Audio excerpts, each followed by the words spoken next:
Good morning, good people. Yeah, you know what it is. Hard worker, scrappy, unfiltered, and sometimes unhinged football content. Hard to explain, but you know it when you see it. Doing it daily our way. I don't know what you're talking about right now. Redraft and Dynasty Fantasy Football, we got you covered. You know their defense is ranked like 31st in the NFL? NFL draft prospects and rookies? Now you know you in the right place for that. Absolutely. All right, then stop saying it. Then we're done. And prop bets with my man Jay Rich. Count that money, man. Now wipe the crust out of your eyes, get you a cup of coffee. It's time to wake your ass up with Ray G. You honestly are making absolutely no sense and you sound silly as hell. GMGP, good morning, good people. It is Monday, October the 9th, 2023. Y'all decided to wake y'all asses up with Ray G. And I appreciate you being in the building. Jay Rich, you got the music playing. Play my music, man. Play the music. I can't hear it, Jay Rich. Come on, put the music on. You couldn't hear the music? Marlon? What's up, Jay? What's up, Adam in the building? Slim Reaper. Joe in the building. Rubio, Adam, Marlon, Shane, Joe, Gretchen in the building. Man, it's a good show. Got a good show on tap for y'all. We are going to recap the fantasy football studs and duds coming off of the Sunday action in Week 5. Glad you are all here in the building this morning, and yeah, we got to talk about those Dallas Cowboys. Unfortunately, we're gonna get to it in a minute. We ain't even gonna bury the lead. We're gonna get to the Cowboys in a minute. But before we get going, again, appreciate everybody being in here. Go to destinationdevy.com. Check out all the content on the website. Got a lot of good stuff cooking over there. Jeff Mueller's injury recap article just dropped over on the website. Go over there and check that out, and all the other dope content that we have over there on the website, as well as make sure you tapped into the Destination Devy podcast radio feed. Scott's Connor put out a show today. Got the Overreaction podcast tomorrow. Got a lot of different things coming out on the podcast platform, so make sure you're tapped in over there. Link is in the description. Breakfast and Bets is on Wednesday. New content in the Discord. Shane does an AMA every Monday morning. And then one of the cool things that we're doing with the partnership with Trades and Five are the roster reviews. So if your Dynasty team is an absolute wreck, scan this QR code or go to dynastytradesand5.com/roster review. I would just scan the code. That's kind of long, but get over there and get in line so Scott, Shane, and the Trades and Five crew can help you fix your destroyed fantasy roster. So we already know it's looking bad here in Week 5 for a lot of teams, Jay. We're going to get to it. And if you have any kind of questions, comments, holler at us in the super chat, and we will get to those at the end of the show. Jay Rich, how you doing this morning, man? I'm good, man. I'm good. We had Thanksgiving yesterday. Can you hear me, by the way? You can hear me? Yeah, I can hear you, yeah. So could you not hear the music when I started? It was too low. I wanted it higher. It was just too low for me. It was too low. It's too low. My apologies. It's too low. But yeah, just keep so going, it man. was We don't Canadian gotta go back Thanksgiving. to that. That was 4 minutes ago. Keep going. It was Thanksgiving, so we had people over. Couldn't watch many games I hoped for, but did want to wish everyone in Canada, because I know we have tons of Canadian viewers, a happy Thanksgiving. Hopefully you enjoyed your weekend. Hopefully you enjoy your long weekend. But I am here for the people, right? Still a man of the people. Still got to be here. I will wait for my time off when American Thanksgiving ultimately rolls around. But Ray, how are you doing? You did have a rough game yesterday, and we will get into it. But I'm feeling good. You know, I'm not going to say that I called this one, but it definitely was worse than I expected for your Dallas Cowboys, unfortunately, last night against the 49ers. When did you call this? Stop. Well, I know you don't listen to my podcast, podcast, but I was talking to Vanek, and I was like, man, it's going to be rough. The turnovers are going to come up for Dak Prescott. The 49ers are going to beat their ass like they did. But it was pretty bad for your Cowboys yesterday. 42-10, Ray. Yeah. It was not a good performance. But Dak said it was humbling. I did not want to get up this morning. My wife was kicking me in the bed, and it was like 6:20, and I'm like, can I just text Jay Rich now? We got to do the show, man. It was a beat down by Dallas. We're gonna get to that. That's the first game we're actually gonna talk about, Jay. But let's get into the news real quick. Let's pull up the injury news. Who got hurt this past weekend, and who are we concerned about? Who got injured that should be okay? What are we looking like?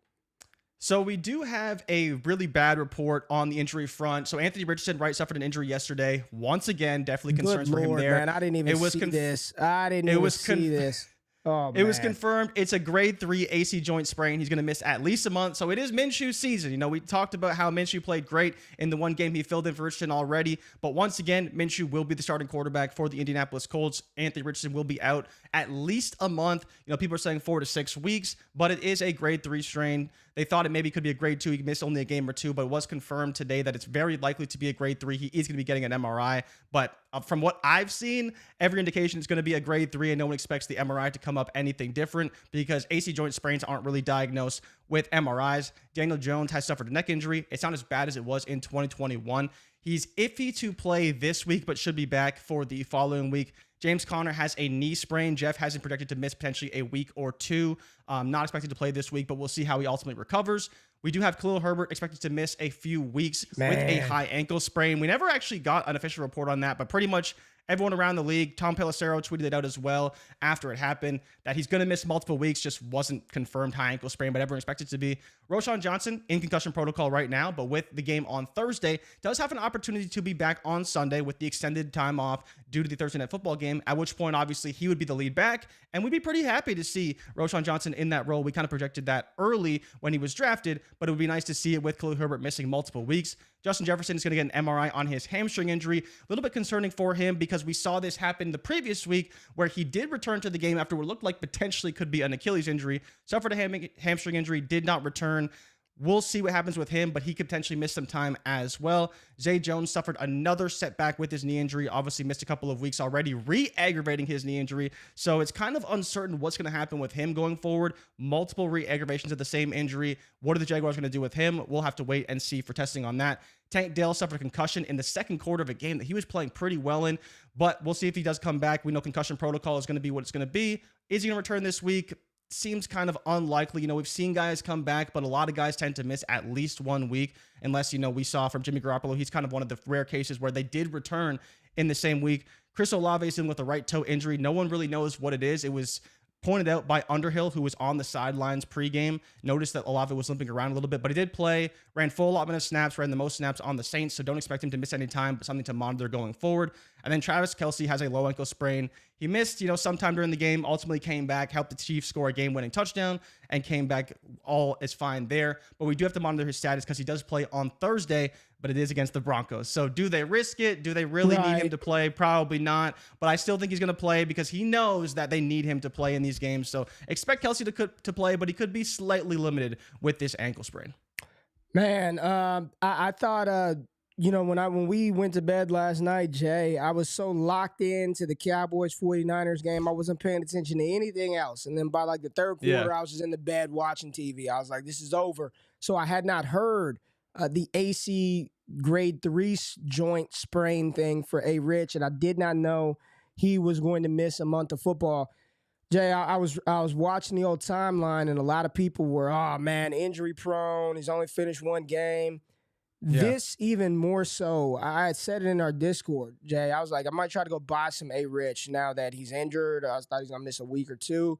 But a month into it, how are you feeling? Would you go out there and send some offers for Anthony Richardson, knowing that he's going to miss a month, knowing that maybe the team that had him was depending on him to win this year, and missing a month ain't going to cut it? So would you be more inclined to buy him today, or are you like, man, he needs the slide, even though the play in question had absolutely nothing to do with a slide? Yeah. Like, he couldn't even have slid right there. That just somebody fell on him. I mean, what would you do at this point? I'd be buying for sure. You know, you talk about, especially teams that are non-contending, it's a perfect opportunity to buy. Like, I bought Joe Burrow last week on a non-contending roster, and, you know, kind of worked out against me a little bit because I'm not trying to score all these points, and we'll get into the Burrow game in a little bit. But I think it's a perfect spot where if you didn't have A-Rich, you could go out and buy him, because if you have a starting quarterback who's even decent, maybe you can package some pieces together to go and get A-Rich, because as you said, this is now 3 weeks with him also missing a game already. If you have A-Rich, people are going to be concerned over the long-term potential for him, knowing that he keeps getting hurt, because you can't win fantasy championships with your quarterback on the bench or not playing. So I think there could be a potential buy window for A-Rich, and I would be sending out some offers. And even if you can afford to absorb it as like a QB2 potentially, I still may be looking for it there as well, because down the stretch, you could be a guy who gives you a boost through the fantasy playoffs. Yeah, Jay, I'm with you. I don't know why I keep doing this to the damn thing, but I'm with you, man. I'd be trying to buy him, but I did not know he was going to miss a month. That sucks. That Yeah, That just sucks and it could be because more too. It seems like it's at least a month and could be 4, 6 to potentially even 8 weeks. With this AC joint sprain, it was broken about an hour ago by Rappaport, and it's going to be confirmed. I mean, Probably 8 later weeks, this that's afternoon. his season. I mean, it looked bad, man. Yeah. He fell, he's holding his shoulder and not moving it. It just I mean, sucks, week man. 5, if he's out till week 11, that's your fantasy season, right? Because playoffs are a few weeks away. Your fate will probably be determined by then. But to your point, you can buy a Rich right now if you don't need the production at all, right? And Well, the good that could thing be a great is, opportunity for you. week 17, they play the Raiders. So even if he misses 8, if you do get him and are able to make it there, right? If you're able to make it there. And what sucks is every game he started off great. Like he started off 9 for 12 this game for 100 passing yards. And you're like, man, here we go. It's happening. Yep. We're about to get it again. And then, I mean, again, the slide wasn't even in question there. I mean, he ran the ball. He was at the line of scrimmage and someone tackled him from the side and just landed on him. It's unfortunate, man, but that's football, man. Stuff happens, Jay. Stuff happens. All right, let's get to the games. Got a lot of games that we need to recap, and we are going to start off talking about the Dallas Cowboys and San Francisco 49ers and the top takeaways from that matchup from a fantasy football perspective. We kind of talked about it a little bit, Jay, on Friday, that this was going to be a big game for both of these quarterbacks for 2 very opposing reasons. For Dak, needed to make it happen to quiet the haters, and Brock Purdy needed to make it happen to quiet the haters. And unfortunately, for one side, they did that. I believe they did do that. And we kind of talked about it. I said that Brock Purdy was the cheapest top 12 QB that you could buy in Dynasty going into week 5. And this was going to be a big game for him because it was against one of the top defenses in the NFL. And I said if he were to perform in that matchup, whatever buy window or power that you had to get him at a discounted cost would probably evaporate, Jay. And looking at what he did last night, I mean, 17 for 24, 252, 4 touchdowns. The craziest part about this, watching the game, man, is they did all of this, and for the most part, what people say about San Francisco is Christian McCaffrey carried him. It's all CMC. Christian McCaffrey really did nothing this game. Outside of scores, 1 customary touchdown to keep the streak going. He didn't do shit in this game. He's not the one that hurt the Dallas Cowboys. It was all Brock Purdy and all Dak Prescott, and 2 of the interceptions weren't his fault, but it doesn't matter. When you don't catch it and it pops up in the air, a pick is a pick. Let's start with the winning team, the 49ers, Jay. Brock Purdy, what did he prove in this matchup, and how do you feel about him moving forward? And now, let's be fair, you and I have been on the Brock Purdy train for quite some time. But from the beginning, honestly. How does it make you feel about your investment of Brock Purdy today? I mean, it makes me feel good. I think the biggest question for me is, did this actually do what you were hoping for, right? Did it really prove to the haters that Brock Purdy is legit? And I don't know if it really did, right? This game was out of hand so early. I mean, it was 14-0. They definitely scored the quick touchdown. Man. Like we're not going to move the goal. We're not going to keep moving the goalposts. It's not about moving the goalposts, but again, I'm asking you. I didn't see any sentiment where people are like, "Oh yeah, Brock Purdy's the man." Yes. Like we've always thought that. Was the sentiment. That was the sentiment. 100%. I thought he was phenomenal, right? I thought he played a great game. Thought he did what he had to do, delivered the ball. Obviously, George Kittle, 3 touchdowns. I saw a lot of Brock Purdy love, but not necessarily from the fantasy people. It was just, Brock Purdy's legit. He can take him to the Super Bowl, all that kind of stuff. As you mentioned, McCaffrey didn't do a whole lot, but definitely a big fan. Obviously, what we saw from Purdy, super efficient. Touchdowns were great. Play designs were phenomenal. I think it was just hilarious. People talking about them ripping off the Lions play. Like, did they really have that in their playbook, or did they just say, "Oh, that was a great play. Let's do that in the game," in the span of like the 7 hours between each contest? So that was really interesting. But Purdy played a great game. He didn't have to do a ton, especially having short fields with the Cowboys turning it over. They had a couple of great returns as well. I think the Niners, from a whole team standpoint, absolutely dominated the game from start to finish. But I think, the biggest takeaway for me really is how good Fred Warner is. I mean, dude played a phenomenal game, but Purdy was great in this one. Did you see anything different? Nah, man, he was awesome. He was awesome. The offense is humming. The weapons are there, but he was making throw after throw. There was one stretch, I believe, in the second quarter, man, where it was just dime after dime over the middle of the field. Brandon Ayuk, boom, boom, George Kittle. I mean, he was awesome. And I do think, let's go check KTC, man. Let's go see, well, I don't know any of these players. Let's see what the KTC streets are saying this morning about Purdy. QB 12 up 44 points or whatever this is, spots. He's at QB 12 right now, ahead of Kyler Murray, ahead of Jordan Love, ahead of Bryce Young, behind Justin Fields, Tua, T-Law, Joe Burrow, C.J. Stroud, pumped up all the way to QB 7, man. I thought Purdy was phenomenal, Jay. I mean, say what you want about his arm strength and all of that. There was no question who the best quarterback on the field was. And Brandon Ayuk had a long, I think it was like a 40-something yarder called back. There was a holding call on San Francisco. Deebo Samuel running out of the backfield, catching the ball. CMC, again, didn't even do much. I think that was the final game right there for you. If you wanted them at whatever reduced cost, I think it's over. I mean, people just need to get over it. I mean, it's been this way for months. And finally, people, oh, man, I guess he is pretty good. I guess he is. Now, instead of just acknowledging that he's good, they take it like 50 steps further now. And now all they kept saying was Tom Brady 2.0. I haven't even gone that far to say Tom Brady 2.0. But it's like, just acknowledge the fact that he's a good quarterback. Acknowledge the fact that he's in a great system. He's efficient. Yeah. And in this offense, they don't need him to throw the ball 50 times a game because they are so good. Defensively, they put the offense in great situations. Somebody asked in the chat, would I be selling Anthony Richardson on a contender for Brock Purdy? The answer to that is no. But I do think, and Joe, I'm with you, like, go get him. She said, but come on, who's selling?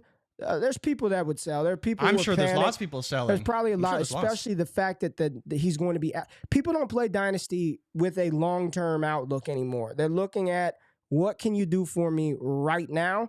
And I do think there are leagues where when people see he could be out for 8 weeks, and let's just say that he was pushing them as their QB1 or QB2, they might be a little motivated to move if you have the right player that you're willing to give up. Like, here's one, Jay. You think this is a deal that you can get done this week coming off of what these players did? A-Rich going down, Justin Fields going crazy. Could you add something to Justin Fields to try to entice the Anthony Richardson manager? I mean, you might have to, but the question... I mean, you have to. It's not no might. You will. I'm saying, would you do... If you had Fields and you've been looking to move off of him because you don't trust him long-term, do you think this is a window where you could say, all right, A-Rich is out 8 weeks, Fields is smashing, I'll give you something on top of my Justin Fields for your Anthony Richardson. If you're in sharp leagues, I think that's a pivot you could 1,000% make. Yeah, I don't know if you, like, again, he's out for 6 weeks. It's a move you may not even have to add anything to. Like, I would go into that approach with, do you want Justin Fields for A-Rich? Do you want to make this swap? What would make you do that? Because, as you mentioned, he just came off a phenomenal week. He's QB1 this week. And this is what we've been waiting for. This is back-to-back weeks he's been a QB1. I think there is people who would be like, oh, man, I don't know. Would I just trade my A-Rich straight up for Fields because you need that immediate production and you think he can continue to get better going forward? That was more so my point. Is I don't know if you have to add anything. I don't know if you had to add anything, but I think it would be a very sharp move. I think you probably would, but even if you do, Josh said it, this is a sharp move. Like, this is one that I would explore. If you've been trying to, if you've got the conviction on Fields, then rock with him, right? I'm not telling you to move him, but if you've been trying to, this is a pivot that I think I would try to make, man. All right. I'll give you Fields and something else for your Anthony Richardson in a second, your A-Rich in a third. Try it. You don't ever count somebody else's dynasty pockets. Just try it, man. Just try it. Why add Fields, though? Is this a window where you can get a plus added to Richardson? If not, I'm not adding Fields to get a QB who will miss most. See, and this is the composing. This is just the dynasty, and this is from Kyle, man. Appreciate you, Kyle. Full press fantasy. Kyle says, why add to Fields, though? Is this a window where you can get a plus? The reason why sometimes in Dynasty, I'm fine with paying to get somebody off of my roster. And I think the sentiment around Justin Fields for most is still don't trust him. Right now, the Chicago Bears are projected to have both the number 1 and number 2 overall pick in the 24 NFL draft. And if they were faced with that decision at 1 and 2, I don't think that fan base or that organization would have the stones to pass on Caleb Williams. I just do not believe that to be the case because as good as Justin Fields is for fantasy, they still ain't winning games. They're still not winning. They won versus Washington, great. But if they are picking 1 and 2, I think that'd be a hard sell to pass. So if you've been wanting to move Fields, this might be the window to do it. And to get a quarterback like Anthony Richardson in Dynasty, I'm okay not having him for this season. Like, that's an asset that I want because we are playing Dynasty, right? This is Dynasty fantasy football. I'm okay waiting until next year for him. Like, Not every team is going to contend. Not every roster is going to be set up to win. I'm all right waiting until next year if I can make that pivot. Other side of the ball, Jay. But I want to start with Tony Pollard. There was a lot of hype around Tony Pollard being the RB1 on the year. It ain't happening, man. Like, I don't. This was my, Jay, did I not say this was my biggest fear with Pollard? Like, I just don't think this role is for him. And we watch this offense, and I'm listening to Cowboys beat reporters. I'm in my Cowboys group chats with, like, it feels like this team misses Ezekiel Elliott, man. Like, it feels like it misses a player like that offensively. Not good from Tony Pollard, and more importantly, not good from Dak Prescott, man. 3 interceptions. Offense couldn't get in the groove, and there was no excuses. They had the full starting 5 out there on the offensive front. No excuses, man. This was just a thorough ass kicking. Like, that's all I can really say is it was just a thorough beatdown. And for me, Jay, it clearly separates. I think it's San Francisco, tier break, the Philadelphia Eagles, tier break, and then everybody else in the NFC. Like, that's just what it is right now. 49ers, I was listening to Eric Crocker last night. He was like, man, he said all they're doing during the regular season is tuning up for the playoffs. Yeah. Like, tuning up for the playoffs. This is just stuff that they do, just tune-ups. And Kyle said, I was panicked on Fields for a bit this season, but now I'm dug back. This is the thing, right? That's Kyle, the problem, Kyle. This is what we talk about all the time. If you've been scared of your field shares, like, the 2 weeks shouldn't bring you back in on them. It should be like, now it's the time that I can actually move them. But do you have the dynasty discipline to say this outcome, more likely than not, could be a new player at this position next year, or them in position to take a new player? I don't want to wait for that. I want to get out. So it's just the two composing sort of styles of how to approach this game, Jay. But ultimately, Brock Purdy was incredible. Dak Prescott was awful. CeeDee Lamb didn't do anything. Tony Pollard didn't do anything. Like, there was nothing from the Dallas side of the ball. Nothing. Unless you started Kevontae Turpin and caught that one touchdown pass, you got nothing in fantasy from this offense, Jay. Anything else we need to discuss from this team that has me sick this morning, literally physically ill this morning? No, you hit the nail on the head with Tony Pollard. People make the comps to Lamar Miller, right? When he was a great change of pace back in the NFL, then he got a starting role and he was kind of just okay after that. It's hard to have a change of pace when your lead back is the change of pace, right? You don't really see it as much when you get Rico in or when you get Deuce in. Like, they all kind of do the same thing to varying degrees, and it doesn't really catch the defense off guard the way it used to when they had Zeke, and then they bring in Pollard, who was much more explosive. I think you're right. Like, Wife is down here talking. Wife is down here having my back. He is sick. I have the photos. I was sick, man. I was sick. Why? I smoked a brisket, Jay. I was up till 4 a.m. Smoked me a brisket. Not too big. Little 10-pound brisket, man. I smoked it. I'm ready for the game. Man, I couldn't even eat the damn brisket, man. I'm just chewing. I couldn't even eat the brisket. Just physically ill. Damn Cowboys.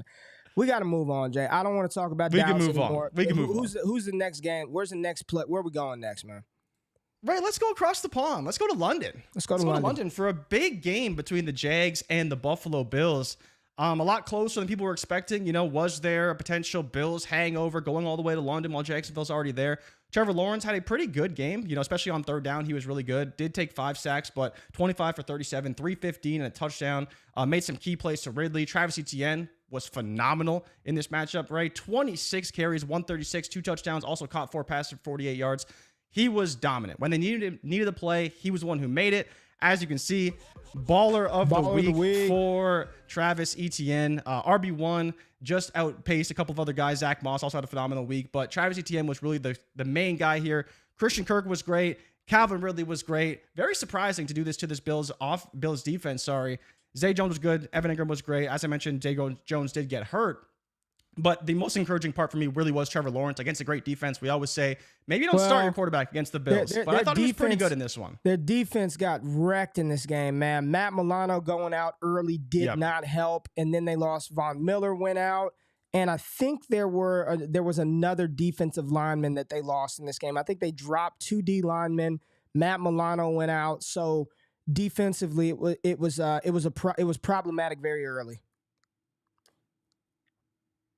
Yeah, I mean, so you talk about this defense, right? It's still a great defense either way. You know, Trey White, you talked about he's out for the year. That didn't help them at all either. Whenever they go out, the defense is not Matt Milano, Trey White, Von Miller. Like they lost. It's not a great defense. It's not a great defense, man. You don't think that just because of the injuries or because it's not a great defense? Because they've been great all year long. This game wasn't their best performance, but I mean, they only allowed 25 points, and I thought they could have allowed a lot more. In the first half especially, Jacksonville could have easily scored 20-plus points. You know, AJ Epinesa got a big strip sack at the end of the first half that saved them at least 3 and probably saved them 7. You know, they really came down to is that the offense started slow, and, you know, they scored 20 points, but it was really on the back of a very quick, long drive, mostly by Josh Allen and Gabe Davis at the end of the game. Really saved their day from a fantasy perspective. And, you know, just Josh Allen, 27 for 40, 359 yards, 2 touchdowns, did throw 1 pick. The biggest takeaway here, Ray, and I think this is where we have to talk about it, is the running game. There was no running game. Jacksonville's a defense that's been playing good, but and the weird thing with Jacksonville is the advanced metrics say they have a very good defense, right? But they don't always show up. Like, they got absolutely decimated by Houston. They haven't played so great, but this week they played phenomenally, especially against this Bills team, made them one-dimensional. They couldn't run the ball at all, whether it was Allen, Harris, Murray, Cook. None of them ran the ball well at all. Made them very one-dimensional. Diggs, 8 for 121 in the touchdown. As I mentioned, Gabe Davis, 6 for 100 touchdown. Outside of that, not a whole lot otherwise. But I think the biggest takeaway here is James Cook, right? He was supposed to be this running back we could trust and start every week in fantasy. This was not one of those weeks, and this was so bad. 5 for -4 rushing yards. What do you do with James Cook right now? Yeah, this is, Jay, honestly, this is sort of what I thought about him when people were hyping him up as the lead back. I thought he was okay. Like, he'll take what's given to him. He'll take what's blocked for him, but he's not a creative runner. He's a complimentary running back that is masquerading as a starter and had dynasty value inflated. He never was a starter. He didn't start in college. He wasn't a starting running back at Georgia. He's a backup running back or a complimentary piece that in the right matchups, sure, big lane, C lane, hit lane, he's fast. He can make something happen, but he's not the type of running back that's going to be very creative, that's going to make a lot after contact. That's just not his game. And I always thought he was kind of fraudulent at ADP. You look on the other side of the ball, I just want to say Trevor Lawrence, that's a tough kid, man. That's one thing I will not take away from T-Law is he's tough, man. That dude gets blasted around, hit, beat up, banged up, and he just gets up. He just continues to get up and had one of his better performances in this one. I know it was only 1 touchdown pass, but if you watch that game, he played good football, man. He was in command of the offense. Did a good job of distributing the ball to his playmakers. You talked about Calvin Ridley and Christian Kirk. Look at those. Both of those guys had 8 targets. ETN got customary targets. Evan Ingram was targeted. So this was just a very good job of getting his playmakers the ball. I think Ridley dropped one in this game as well. Gabe Davis, big game. Stephon Diggs, you talked about a big game. They don't know how to use Dawson Knox or Dalton Kincaid together.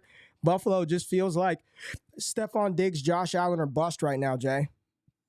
Yeah, that's the biggest problem. You know, my biggest concern really was how does Gabe Davis elevate this offense, especially, first 4 weeks of the season. He did score a touchdown, and that pretty much saved his week every week.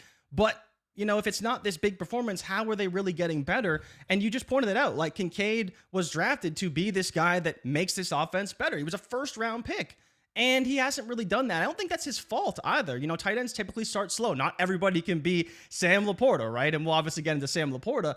But when you're drafting this guy, maybe it's health because we know that he was banged up throughout the offseason. But, why aren't they utilizing him more? Why haven't they figured out how to get Josh Allen someone in the slot? And they're forced to bring Stephon Diggs in there. Diggs is going to be great. But in a game where Gabe Davis is pretty good too, I expect Buffalo to win this game because they're winning games when it's just Diggs and Gabe is doing very little and they're running the ball. Obviously, they couldn't run the ball in this one, but they have a lot to figure out. This wasn't a great performance from Buffalo overall, especially on offense. I thought their defense held up okay in certain moments and definitely made some big plays, but the offense needs to be figured out or they're not going to win the AFC. Jay, it kind of goes to a couple of questions that are in the chat, but I just want to ask you real quick. Let's overreact a little bit.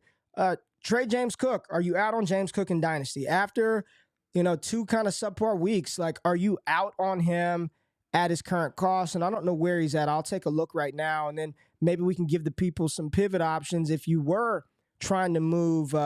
James Cook being valued right now, again, this is just a day trading game according to Keep Trade Cut, is RB14 in Dynasty. And just listen to this tier, right? Listen to just how gross this tier is right now.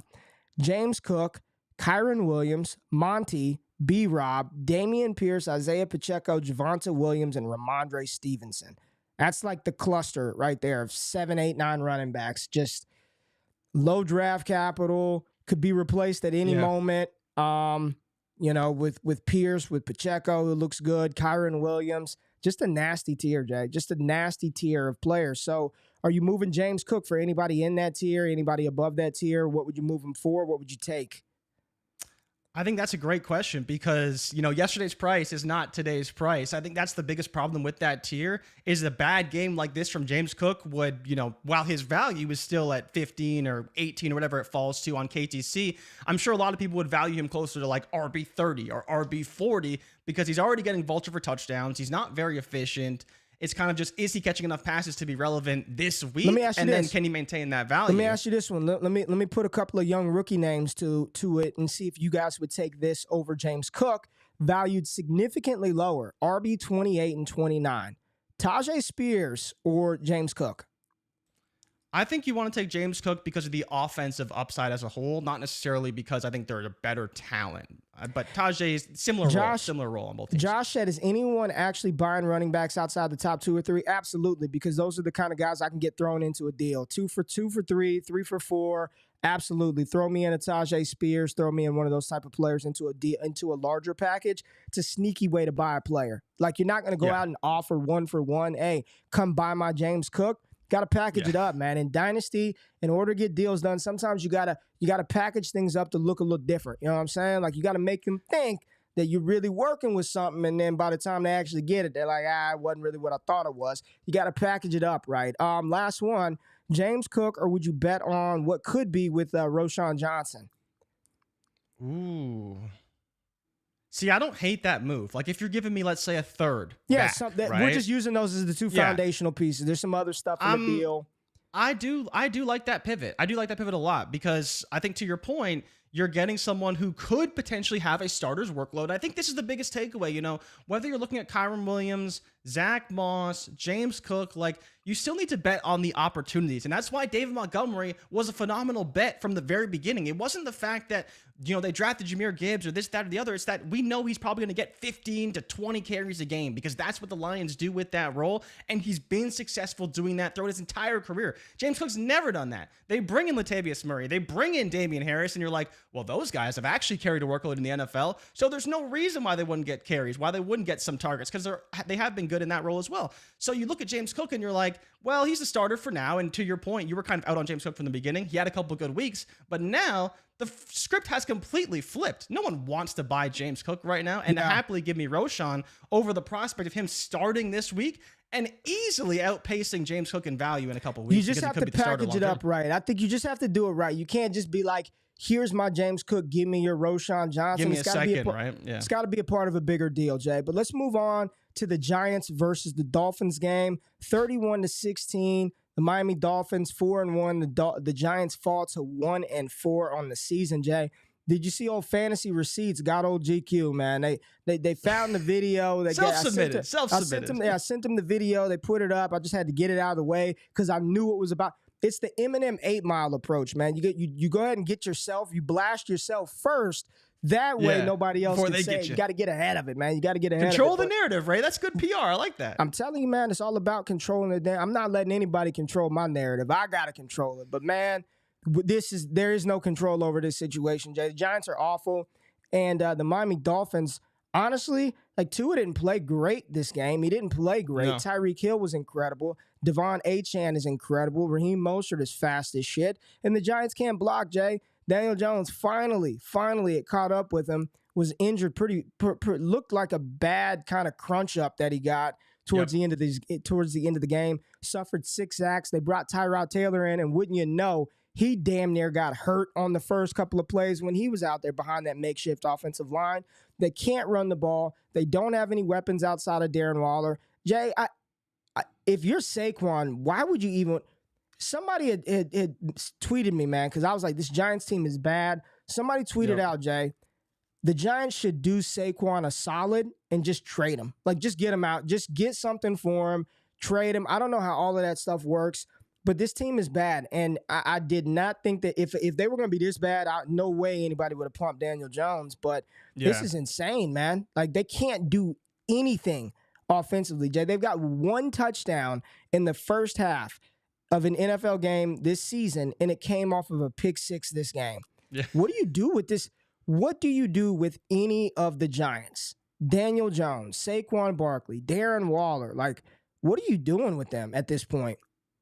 I think the number one question really is Saquon, right? Because he's really the only one of value. At this point, Daniel Jones is not worthless, but I mean, no one's trading for him, right? You want to go down the list on KTC, you may take Kenny Pickett over Daniel Jones right now, the way it's looking. But, you got to talk about Darren Waller. At least they got him the ball this week. Subsequent weeks, he hasn't been even getting the ball at all. They can't even find targets for Darren Waller. Everyone else is kind of just a guy, right? Wan'Dale Robinson, kind of just a guy expected, to do potentially something coming off the ACL. But this year, obviously, not going to happen. I think it's really just Saquon. I think you should probably look to trade him. I hope the Giants trade him. I don't think they will because they probably want to keep him. But, I mean, realistically, they're not going anywhere. But the other side of that is that the compensation, even last year, Ray, was like a 4th-round pick, a 5th-round pick, right? Right. Jonathan Taylor, we want a 2nd-round pick. Everyone's like, yeah, we're good on that, right? No one's trading anything for running backs, unfortunately, but maybe someone will get it done. You never know. But yeah, the big question is Saquon. If you can trade him, I would. The question is for what? I don't know, because even when he's been playing, he's been pretty good for fantasy. Behind this terrible team, behind this awful offensive line, he actually has been okay for fantasy so far this season. So I think he'll continue to survive and do his best for managers when he is on the field. But to your point about coming back, there's absolutely zero incentive to come back at all for Saquon. So that would be a biggest concern for me. Barkley's going to hold out for a trade or just not play. It's just bad, man. I think he should. It's bad. I'll just leave it at that. It's bad for the Giants. Darren Waller, I feel good about him. Like, just get him the ball. I mean, he got 11 targets. There was nobody else to throw to. Yep. Other side of the field, Jay. Devon Have you heard their nickname yet? Devon, what'd you say? Have you heard the nickname for this team yet? No, what's the nickname? The Greatest Show on Surf, because they now have more yards than the Greatest Show on Turf through five games of the NFL season. Let's go. Yeah, the Greatest Show on what'd you say? Greatest Show on what? Surf. On Surf. Greatest Show on Surf. I like that. Achane, 11 carries, 151 yards, 1 touchdown. Ripped off the massive 76-yarder. Jay, I'm going to overreact now. Let me ask the question. Is he a top 5 back in Dynasty? Is he a top 5 running back in Dynasty? Ray, the reality is he just might be. Like, the reality is he just might be. Jay Rich? And we already talked about... Okay, Jay give me Rich. the list. Give me the list. Look at this. I mean, listen, man. How do you take him over Kenneth Walker, though? Jay, I didn't expect this, but listen, nobody can accuse me of jumping on the Achane hype train late because I've been pumping him up from the high heavens since the start of his final college football season. I said he was going to be the player to put process to the test, Jay. RB4 right now, and I have not seen hype and enthusiasm like this for a player in a long time. Jay. I mean, it's Jamal Charles 2.0, Chris Johnson 2.0. Dude, he's averaging like 10 yards a pop, Jay. What, like... Yep. It's I don't know what the biggest problem is, that like this can't continue. Like, you cannot average 10 yards a carry in the NFL. That's just not possible. Like, but to your point, Ray, historically great. 7 touchdowns in his first 4 games. Never been done outside of like one time in 1944 by a fullback. Devon Achane literally doing things that have never been done before. He's just running for 100 yards a game on minimal carries. We talk about James Cook and why we should sell him because the usage isn't where we want it to be. And it's literally the exact same thing for Devon Achane, is that his usage is going to be limited. It's not going to be 20 touches a game. Mostert's still a phenomenal back. But when you are one of the fastest players in the NFL, it does make a bit of a difference, right? You talk about the Miami Dolphins. They have the 7 fastest plays in the NFL this season from 3 different players. And one of them isn't even Jalen Waddle, which to me alone is already absolutely insane. They have Achane doing crazy things. Obviously, Tyreek Hill making a bunch of big plays week in, week out. The stats surrounding the Dolphins are just absolutely absurd. Tyreek Hill has 19 touchdowns of 60-plus yards or more, which is like 5th in NFL history. Achane breaking records with 7 touchdowns in 4 games, never been done in the Super Bowl era. So it's like, how do you stop this offense? I don't know. But talk about buying him in Dynasty. You probably should. You probably should have been the whole time. But when is this value going to kind of come back down to earth? Does it at all? And, it's just crazy because this is the situation we wanted from the very beginning. And we got it, and it's like playing out better than we even imagined. All right. The pass catchers, Tyreek Hill did his thing again. 8 for 181. Should have had 2. Got walked down. Tyreek, I'm calling out the cheetah. Damn it, score on that play, Tyreek. We needed him to get in the end zone, but I mean, Jay, what's he on? How many yards does he have this season? Where's Tyreek at? 651 yards on 36 receptions. I mean, 2K incoming. 2K on the way. Jalen Waddle, another scored a touchdown, but 10 targets, 5 catches, 35 yards. The TD saved him. Jay, I don't know what to say. This offense is just very good. Tua is operating it well, even though he didn't have a big game. But you've got these 2 running backs. Jeff Wilson to be back sometime soon. Just another body to bang between the tackles. Tyreek Hill getting down the field. This is an awesome team, awesome players. RB4 in Dynasty. That's all I have to say. RB4 in Dynasty. Jay, where we at? What would you buy him for? What'd you say? What would you buy him for? Like, you couldn't buy him for a first-round pick. No.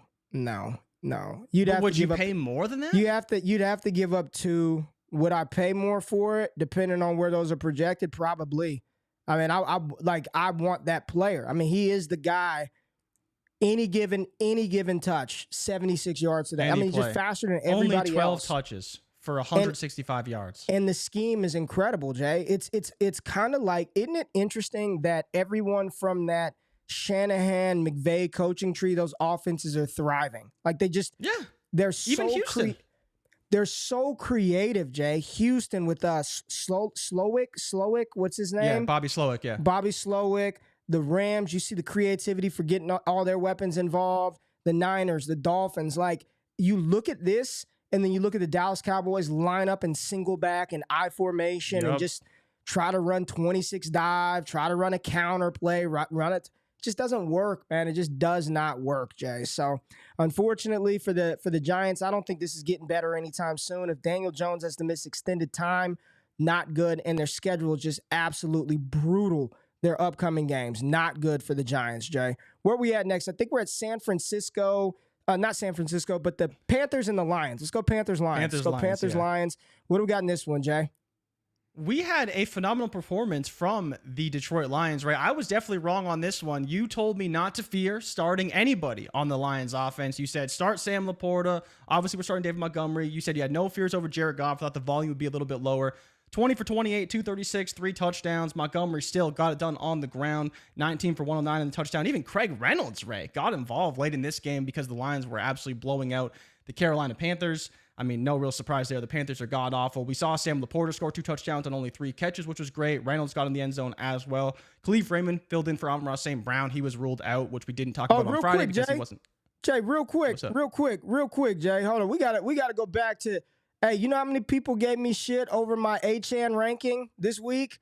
I had him ranked as, I don't know where he finished, but you had him RB1, right? He was like RB3, I think, on the week. I had him RB1 on the week. I had him over Christian McCaffrey, Tony Pollard, Bijan Robinson. I did have him as RB1, and I had Monty as RB4 on the week. That you can find on destinationdevy.com. But go ahead. Back to the game.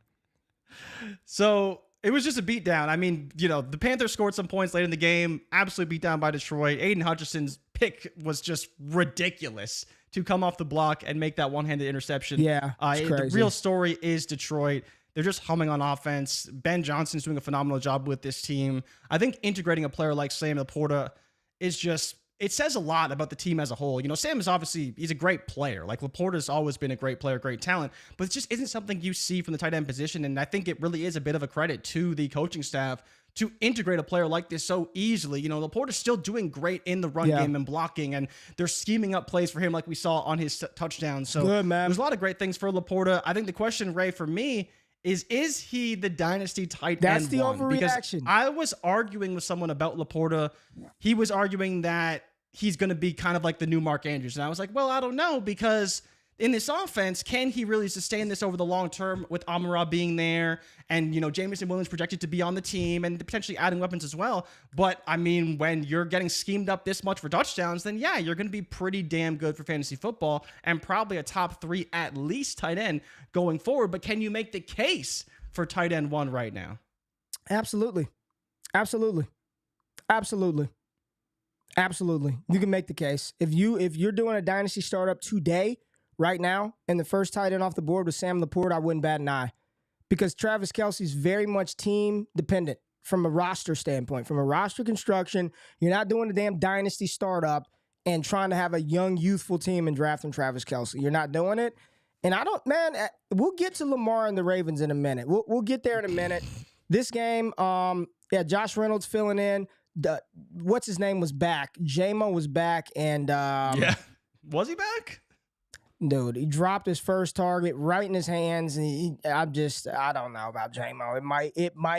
J-Mo might be looking like one of those first-round wide receivers that just bust out. So, first game back. Let's give him another week before we write him off. But he dropped the ball. Bryce Young. I don't know how much of this game you watched, Jay, but I was very much vested in watching this one for a couple of reasons. I wanted to see Monty. I wanted to see Adam Thielen, who I've been telling people for the past 3 weeks is fire him up, just start him. I know the name sounds gross and he's old and slow, but it doesn't matter. He had a monster game in this one. Jonathan Mingo, it was impressive to see some of the stuff that he was able to do as the young rookie. But Bryce Young, I thought he played okay. There was some bad in. There was the Aiden Hutchinson pick, and then he threw it. But there were throws that he strung together, and they finally let him rip it 41 times. Just throw the damn ball. I don't even care. Just throw it. Let's see what you can do. They just need players, man. They just need players. Like I think he's going to be okay. Miles Sanders was awful. Fumbled the ball in like a regular run. He looks like he's just out there going through the motions, got paid, and now he's back to the shitty-ass Miles Sanders that he's always been for us. But I thought Bryce Young put some decent stuff on wax, man. I thought there were some throws that he made where you're encouraged, like, okay, at least he doesn't look like a complete zero. Definitely not the quarterback 1 in the class for fantasy, but I thought he was all right. Miles Sanders, disappointing. And then when your receivers are Mingo, Thielen, and Chark, there's just not a lot to get excited about, Not a lot to get excited about. Brock said it right here. Young looked much better this past Sunday. Big improvement. I agree. Still wasn't perfect, but this is a tough defense, and I thought that he played well in this matchup. So it'd be encouraging to just see them go forward. And unfortunately for the Carolina Panthers, Jay, even though they're 0-5, they do not have their first-round pick because they traded it away to get Bryce Young. So that is that. What's the next game we got, Jay?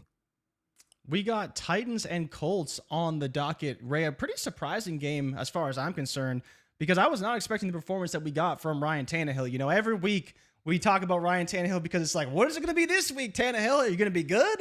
Or are you going to be ass and get absolutely annihilated because this offensive line is terrible? But still, great game from him, and a lot of it was because DeAndre Hopkins, it seems like, is at least fully healthy. Tannehill was 23 for 34, 264, and 1 interception, but only 1 sack, which is the big takeaway here, was able to sit back there and deliver the ball, whether it's to Chiggy, whether it's to Tajay, whether it's DeAndre Hopkins. Hopkins, phenomenal game, 8 for 140 on 11 targets. This is what we all wanted. This is kind of where you look at why they traded for Hopkins, makes a ton of sense. Going to see a ton of targets. And the reason why, honestly, you look at Treylon Burks and you just have to get discouraged because he's not getting targets over DeAndre Hopkins. Now, in this game, didn't even matter. The targets went to Tajay Spears, to Chigakonkwo. They were the outlets, and this makes sense based off the Indy defense. But I think the biggest takeaway for me on both sides of the ball really was Josh Downs, Ray. He's a guy that a lot of people loved in the pre-draft process. A lot of people loved. Went to Indy, liked the scheme, liked the fit, was kind of hurt during the offseason, kind of flew under the radar to some degree. But in this game, he was phenomenal. 6 for 6 for 97 yards. Michael Pittman did his thing as well. Obviously, A-Rich got hurt. Zach Moss, man, what are the Colts going to do with Zach Moss, right? Can they take him off the field? 23 for 165 and a touchdown, or 2 touchdowns. 56-yard touchdown was the long one. I mean, that was untouched. Jonathan Taylor would have easily scored that one as well. I mean, you or I might have scored that one if we were fast enough. But this team will have Gardner Minshew going forward. Josh Downs was great. Pittman was great. Moss has been great. They will have JT back. I'm just excited to see what this offense looks like fully healthy. Even with Gardner Minshew, I think they're going to be okay. You know, obviously played under Shane Steichen last season, learned under him, knows the system very well. I think this team's going to be good, so no fears about Pittman. But the question for me is, would you start Josh Downs going forward as a potential flex? You know, bye weeks are coming up, and I think he's had multiple weeks in a row now where you can say we can probably trust him to have a decent floor for fantasy, especially in PPR leagues. I think I'd be willing to play Josh Downs going forward, right? I think he's in a pretty good spot right now. I'm going to say this. Everybody that's in here listening, I'm going to tell you like this. If you're not watching the Trinity Report that I put out every single Wednesday, you need to do that. JB, Jordan Backus, who does the analytics at DD, we're working on a Trinity score. We're working on a very, very easy score to be able to buy. And Jay Rich, you saw some of the data that we were sharing over the weekend. It's predictive. Understand what I'm telling you. It is predictive. You can look at the trend line on the chart and the players on the chart, and it's just the ones that are doing good. It's an elevator. It's a very easy path to see. The correlation for fantasy success and the formula that we've sort of built out for this is predictive. Once again, predictive. So tap in. I talked about Josh Downs the past 2 weeks on that show, that's a guy that you need to pick up. Like, go get him now. All the other things look good. The ingredients and the components look good.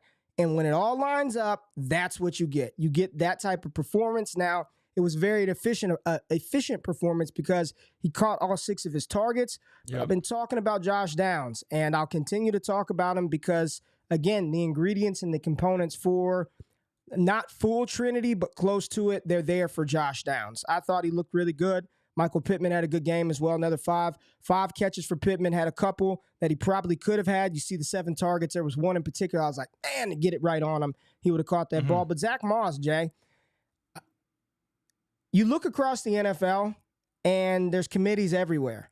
I would not be shocked if this thing is a JT 60-40 committee with Zach Moss. I do not believe Jonathan Taylor is going to get in there and carry everything. I think Zach Moss will continue to stay involved to a degree, just enough to be annoying. Not enough to significantly do anything to JT, but enough to be annoying. So he looked good. He's a good player. Look good. And I think the Colts are a little better team than people gave them credit for coming into the season. Zaire Franklin is an absolute monster on the defensive side of the ball for Indianapolis. And on the offensive side of the ball for the Colts, yeah, man, it was full 2015 DeAndre Hopkins. Just throw him the ball. It was good to see Okonkwo get the 9 targets. He got banged up at one point in time, but came back in. So that was encouraging to see him get targeted and get on the field. And then Tajay Spears, man, his touchdown run, just speed, elusiveness, quickness. Derrick Henry still looks spry as well. Like, they both look good. But I bought Tajay Spears in a league before the game, Jay, in a league, in one of our leagues that we are in together. I did go out and get Tajay Spears in a package deal, and it's encouraging to see him, what he's doing alongside Derrick Henry. He's a good player. Like, he'd be one of the young running backs that I'd be like, if I can get Spears, I wouldn't mind taking Spears. Do you think he could be a lead back next season? You know, we kind of presume that next season we're not going to have Derrick Henry. We're not going to have Ryan Tannehill. Do you think there's a world where he could be a lead back from a carry perspective, maybe have 55% of the carries? He can obviously handle the receiving work.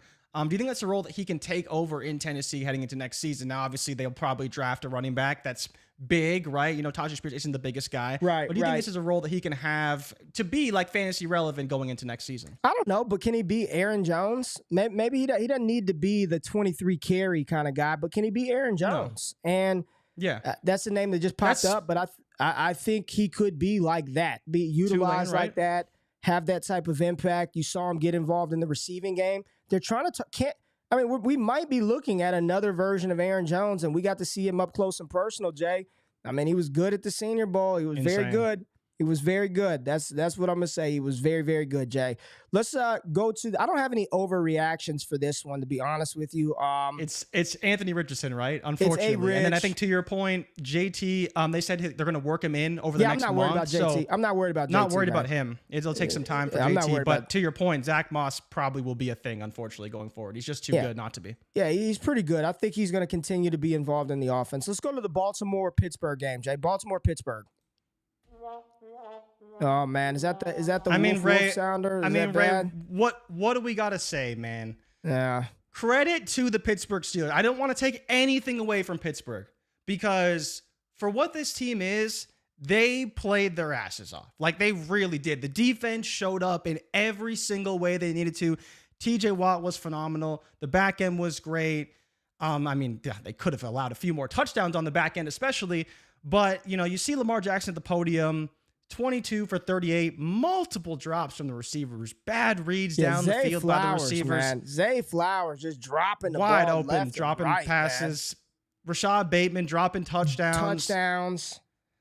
I get why Lamar is frustrated. He made his own errors. You know, he took some bad sacks and stuff of that nature, but his teammates are just not helping him out right now. You know, they talk about best receiver core he's ever had. OBJ's back, Bateman's back. Doesn't matter when these guys are dropping passes, when Lamar's dropping in the bucket. This is a game that Baltimore had. They should have won this game fairly easily. If they put up 20 points, this game is over. It's not even close. But to be fair to them, Lamar did throw a pick in the end zone to pretty much not end the game, but make it a lot closer than it needed to be. Hey, you don't think you should throw a goal line fade to Odell Beckham Jr. at this stage? You think that's a viable play? You think that's a good play call? Well, it's crazy because this is, Todd Monken's going to fix all the problems for the Baltimore Ravens, but on third down, gotta have it. Lamar throws it way too far inside, making it available for the opposing cornerback, and what do you know? It gets picked off, and Kenny Pickett, who's done nothing pretty much the whole game. I mean, 18 for 32, 224, and a touchdown. He wasn't very good, but to be fair to them, he made a great call. George Pickens stacked Marlon Humphrey, and boom, it was over. Ran right past him, 6 for 130 and a touchdown with that big 41-yard touchdown to basically seal the game. Lamar comes back out, gets sacked to end the game. It was just a terrible performance from the Baltimore Ravens. Wide open now in the AFC North. They could have ran away with the division pretty easily, or at least had a very good stranglehold on it. Bengals won, Steelers won, Browns run by. They're one game out of first place in the North. We talked about this being one of the best divisions in football. It's like which team can hold on to the league and not blow games. The AFC North. Yeah, it's insane. You know, the over-under was 38. We talked about how these games are always close. A lot of people were on Pittsburgh to at least cover the spread in this game, but I think it just blows my mind how good this Pittsburgh defense is. And I feel like people know how good it is, but the reason why they win any games at all is because the defense is constantly putting up points and generating pressure. Like, Lamar wasn't great in this game, but I really do think it comes down to the weapons need to be better. They can't be dropping passes. But yeah, you know, if you really watch this game, and I was able to watch a decent amount of it because it was on a lot as well, they should have just absolutely dominated this performance. But it was just the weapons couldn't get it done. Lamar had some bad plays as well. The team just needs to be better. And I don't know if it's going to get much better because, Ray, how much better can this team really be I don't know. Offense? I don't know, Jay. I mean, they have no running game. It's Lamar Jackson. That is the running game, right? I know Gus Edwards at 50 is fine, but there's no pressure on defenses that there's some running back they have to account for. We all like Zay Flowers, but he's a rookie, and I think he showed rookie tendencies, and he showed some of the things that were concerning on the collegiate tape. The drops, and it wasn't just like a screenplay that he dropped. These were chunk plays. There was one down the middle of the field, I believe, early in the 30 game. yards down the field. Yeah, first or second quarter, right in the hands, and just smoked it, right? And then Lamar's got to play better. You know, the offensive line, he's taking sacks. They just lost this game. It was just a brutal loss for the Ravens. But on the other side of the ball, George Pickens, that dog, man. GP, that dog, man. 6 for 130.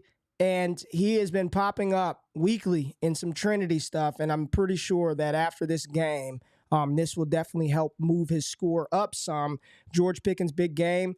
And finally, Jay, I'm just going to ask you, just watching this one, why is Jalen Warren not getting more touches, man? Like, why is Jalen Warren, and I've been talking about this since the damn summer, that he needs to see more snaps. There was no doubt. Somebody had tweeted out there was a 5-play stretch. It was Najee Harris run -2, Najee Harris reception 1, and then 3 Jalen Warren plays. It was like 16 yards, 20 yards, 14 yards, and then Najee Harris -2. Like, what? Like, just play Jalen Warren at this point. Use Najee Harris at the goal line. If you need to pick up a tough 1 yard, I don't know. But why is Jalen Warren not playing more? Get him on the damn field, please. Kenny Pickett, He did enough. He was not good in this game. He did what he did, right? He did what he did. He won the game, to be fair to him. He did what he did, Jay. He did what he did. Overreactions. Now, can I ask you about Warren quickly? Yeah, go ahead.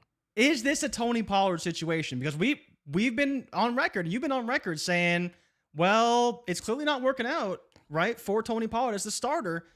You want to see more from Warren. They say they're going to give Warren more work. In this game, he had, 12 opportunities in the game with targets and carries. He was pretty good, efficient, right? Had almost 80 yards between the two, receiving and rushing. But is it a Tony Pollard situation where if you give him, 15, 20 carries, he's going to be less efficient because he's not used to doing the grinding between the tackles. He's used to, getting the play off the edge or a surprise draw up the middle when there's no defender expecting a run. So his yards per carry is great. And this is where, a lot of people talk about the yards per carry for the spell back and the lead back. When you're grinding out those yards, your yard per carry is not going to be good. But when you're on third downs and you're in easy running situations, it's easier to have a better yards per carry. And then the other question I have for you is George Pickens right now. Wide receiver 29 on KTC still. I'm sure that goes up a little bit this week.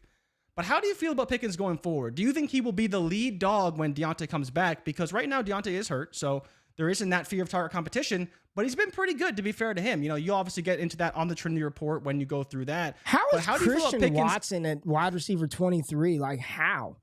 Because of that, Ray, it's that sweet yards per route run that Christian Watson has. That sweet yards per route run. And he scored a garbage touchdown last week. Absolute garbage touchdown. Didn't matter at all for the game. But, Christian Watson, end zone.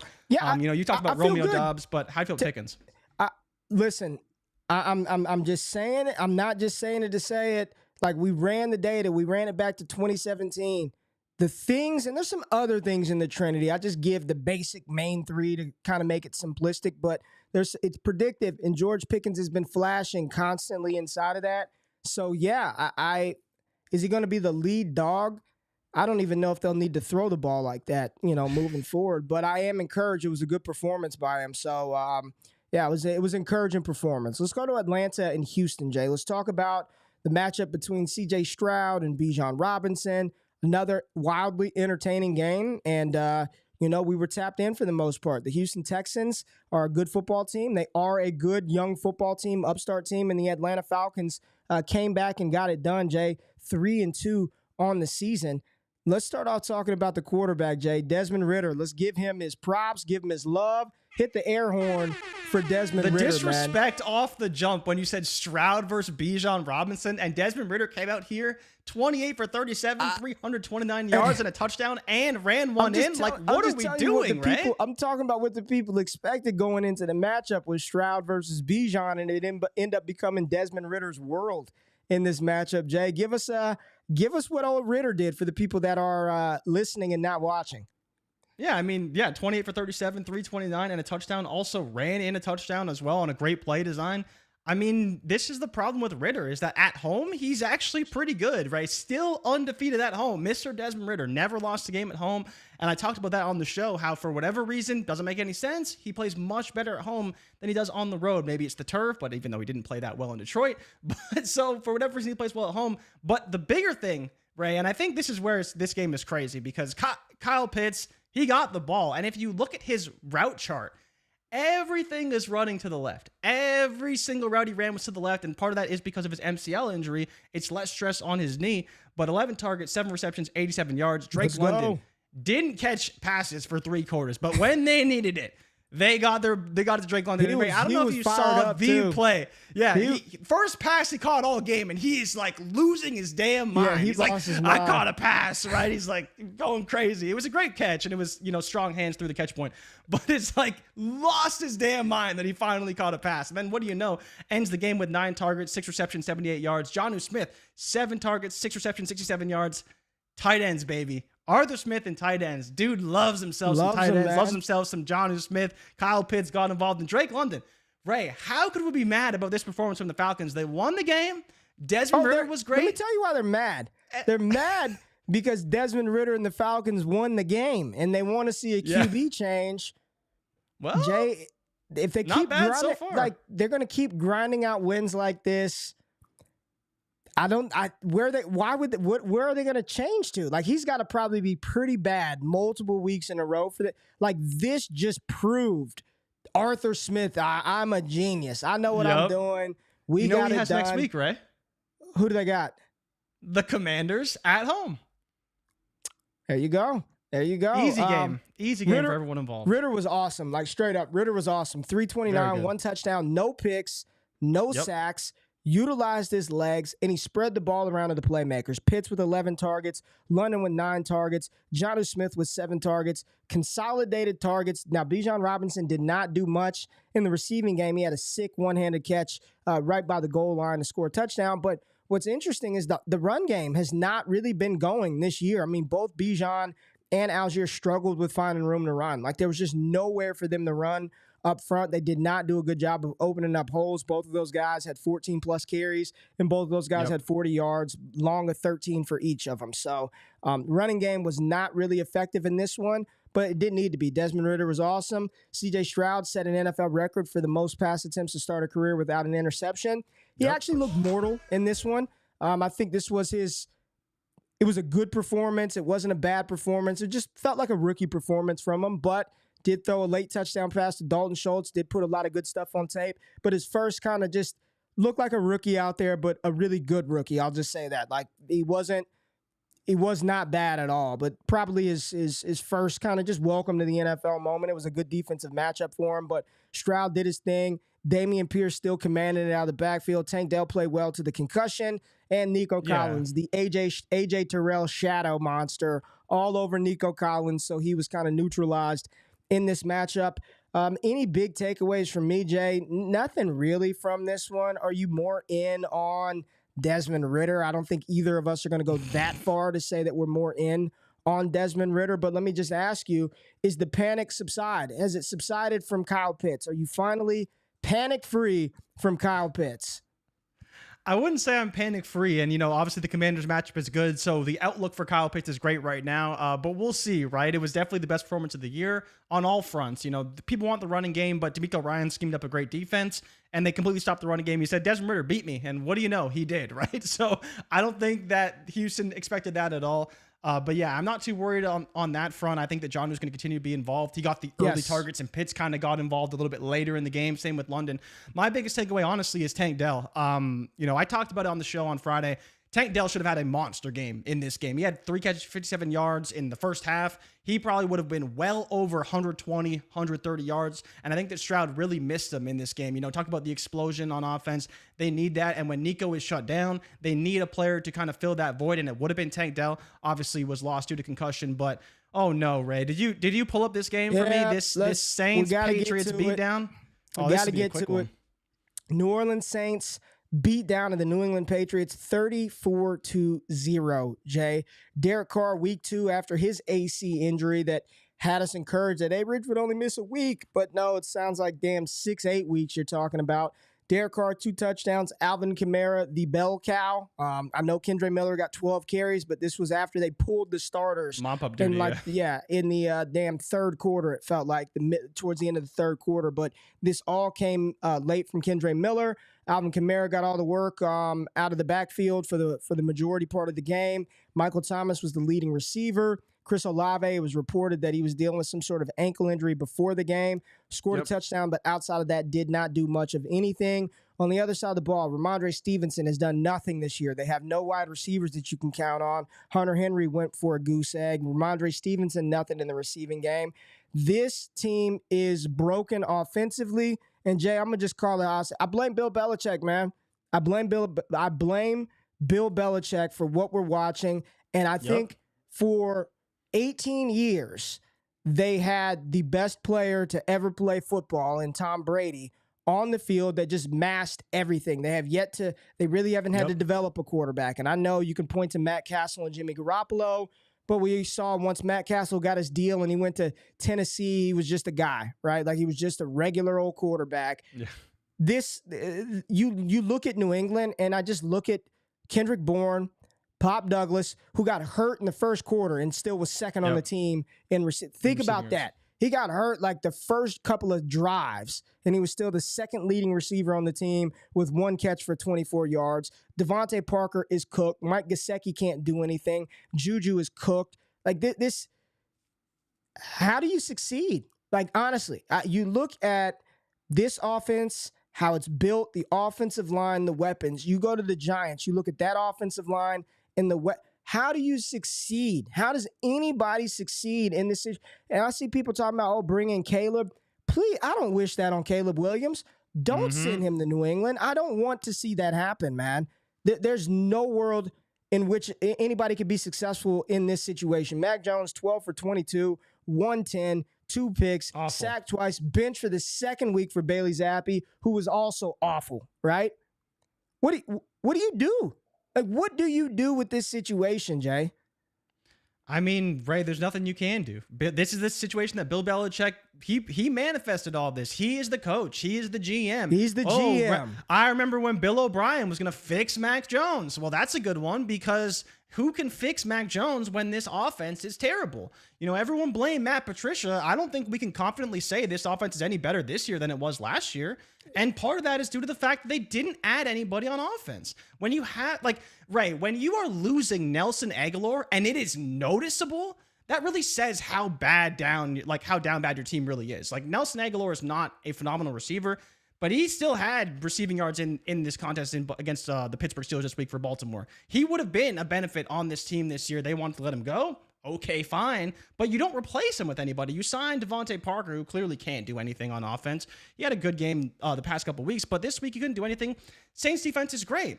But when Mac isn't really playing that well, he keeps getting benched every single week. Like, you can only blame Bill because he is the guy. Happy said Mac wasn't benched. The game was over. Yeah, and Dak wasn't benched either. Yeah. The game was over, sure, but the game was over because Mac Jones threw a pick 6 on like the 4th play of the game, and the game was pretty much over after that. They kept having short fields. They couldn't move the ball.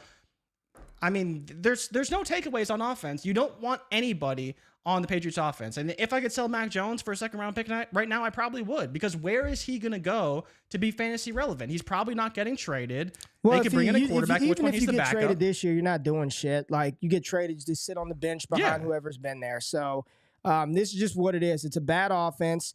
It is slow. These weapons, I think these weapons are honestly worse than the Giants' weapons. I'd rather have easily Darren Waller and Hodgins and Slayton over Pop. And I like Demario Douglas, so this is no shade on him. But he shouldn't be operating in the role that they have him operating early on over Devontae Parker, Kendrick Bourne, and Juju Smith-Schuster. Like, there's a bunch of names, and none of these guys are any good.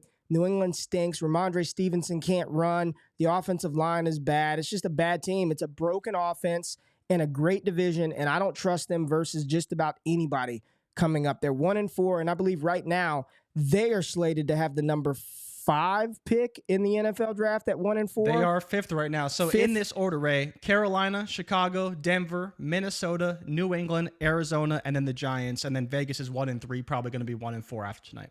Yeah, they'd have the 5th overall pick right now. Takeaways from this one, I'm with you, man. Would you sell Ramondre right now? Would you try to get out on Ramondre, or are you trying to buy him on the downswing? That's tough. I mean, if I'm on a tanking roster, I'd consider it because I think he could have value to a team beyond this season. But I mean, this year he's going to do nothing. Like, there's no way. Even if he was the lead back, he's still probably doing nothing. And they have Zeke there for the entire season, right? So, I mean, sure, I would consider buying, but the price better be damn low. And I don't, at that point, who's selling, right? If all you're offering me for is a third for my Ramondre, I might as well hold. If someone really wants to sell for a third, I mean, I couldn't blame them, but what are you really getting for a third other than a spot starter, which I guess is better than Ramondre right now because you don't even want to start that guy. Well, let's go to a fun game, man. So, somebody asked any underdog/parlay play picks. Not on this show. We don't have any of those. We don't have any picks this morning. Not today. No picks, man. Sorry, Ramo. No picks today. We'll have some a little bit later. Let's go to a fun game. It was entertaining. We were all excited for this one.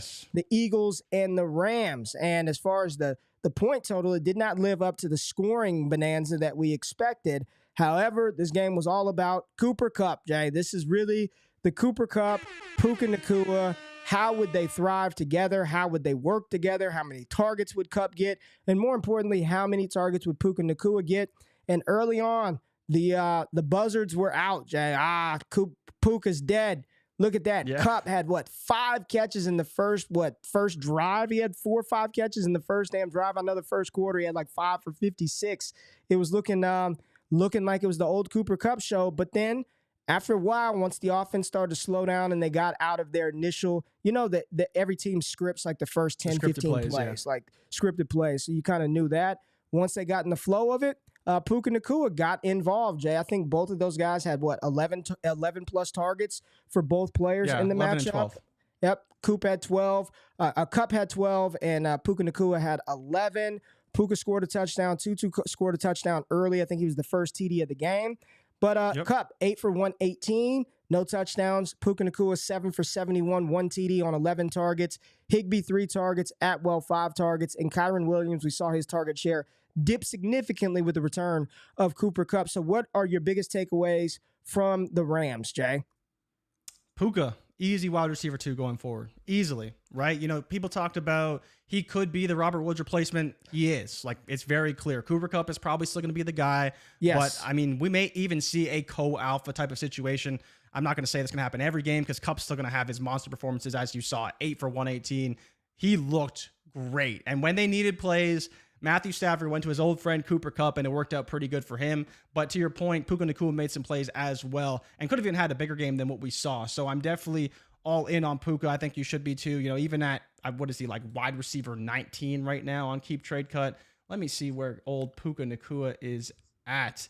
Ray, wide receiver 13 on Keep Trade Cut. Is that too high? That's the new question. Is that an overreaction, Ray? Wide receiver 13, I think he can operate in this offense. Matthew Stafford is playing great football. The volume is clearly going to be there going forward. But sandwiched between Brandon Ayuk and DK Metcalf right now on Keep Trade Cut. How do you feel about that? Listen, we wanted to see it. We just saw it versus the Eagles. In a game where they needed to have it, we just saw it. Will there be some games where I think Puka Nacua out targets and out yardages Kupp? Maybe there'll be 1 or 2 of those moving forward. Who knows? But it is. He's an all-pro. It's Cooper freaking Kupp, man. When he came back, he was never going away. And what did we say? Puka Nacua is not going away, and he didn't. And he's going to be there. And there was one catch, I think, in the first quarter that would have picked up another 15, 16 yards that it clanked off his hands and bounced in the air. So he dropped one of those. I think both of these guys, this is who you want. You see what happened. Higbee down, Atwell down, Kyren Williams down. If there's anybody that I was advocating to sell, it was Kyren Williams. At his inflated dynasty price, if I could have moved off of him before the game, I would have done that. But in a very kind of neutral game script, both of those guys ate. This was a great outcome for both players. So whether you are in on Puka Nacua or Cooper Kupp, I think you're in good hands with either of those two players. Other side of the ball, we finally saw a tight end this week. Yes. Tight ends not named Kelsey go good off. By you. Dallas Goedert, big game, 8 for 117, and he was involved early, led the team in targets. A.J. Brown, remember all the panic about Smith taking over that 1A role from A.J. Brown? Not happening. Devontae Smith, 1 catch, 6 yards on 5 targets. A.J. Brown went off and actually dropped a beautiful ball from Jalen Hurts down the sideline, dropped it right in probably the throw of the weekend, right in the freaking bucket, and A.J. Brown couldn't bring it into the ground. DeAndre Swift still holding it down on the ground, second on the team in rushing. This is the first time Jalen Hurts actually had to get busy on the ground with 15 carries versus the Rams, and he had 303 yards, 1 touchdown through the air. Matthew Stafford, 222. What other takeaways from this one do you have? Are you in on Dallas Goedert? Still in on DeAndre Swift? We already talked about Puka Nacua. What do we have? Swift, I think, is probably my biggest takeaway outside of Devontae Smith. And so, you talk about the stats, 17 for 70, plus 6 receptions for 38 yards. Everyone said Jalen Hurts doesn't throw to the running back. Well, certainly like to throw to DeAndre Swift. He was third on the team in targets, even ahead of Devontae Smith. But, Ray, my question for you really is around Goedert and Smith. Because, man, if I have one of those guys in Dynasty right now, I don't feel great about it. Not because I don't like the player, but it seems like A.J. Brown is the only guy you can confidently start every week, right? And if he does, he does. But most of the time, he's going to be the guy and get his. But if you're contemplating between Goedert and Smitty, and you just have one of those guys, are those duds worth it at their cost right now? Because Goddard's going to go up again in the dynasty ranks because he had a great game. And Smitty, he's like a top 12 receiver right now. But he has these games where he really disappears simply because they make an effort to get Goddard the ball. Obviously, AJ's getting the ball. They got Swift the ball.